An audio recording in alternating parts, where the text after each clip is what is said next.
Welcome.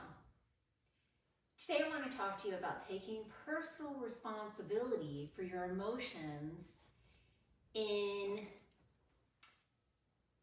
conflict in relationships.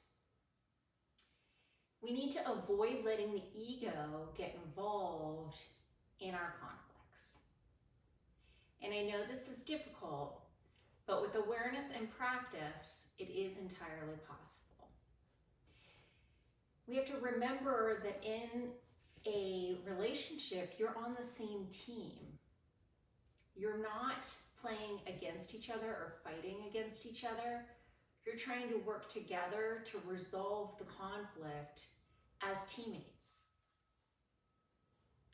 So when emotions are heightened, it's very important to take personal responsibility for your own emotions rather than to blame the other person or to get defensive or to name call or to project.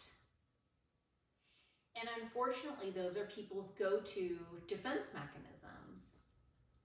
But instead, and those are very hurtful, by the way, to the significant other. We don't really want to hurt the significant other, but the ego says, oh my gosh, I'm being attacked. So if we can gently remind our significant other, hey, I'm on your team, I'm not your enemy, then that will bring down their heightened state of emotion, help to regulate their nervous system, and allow them to have a more logical conversation where they're able to actively listen to what you have to say to them and not feel attacked. And a lot of times, ladies, especially when you're talking to your man, what happens is when their ego gets tripped, their masculine energy gets inflated. And that's where the defensiveness comes into play, and they feel like they have to defend themselves, and their chest gets real big, and they say, well, you do that too, or it's not all my fault, or whatever it may be. And that's not the point of the argument.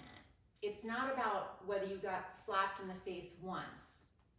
It's not about, whatever. I read a story recently where the husband didn't fix the computer printer, and so the wife asked the husband for a divorce.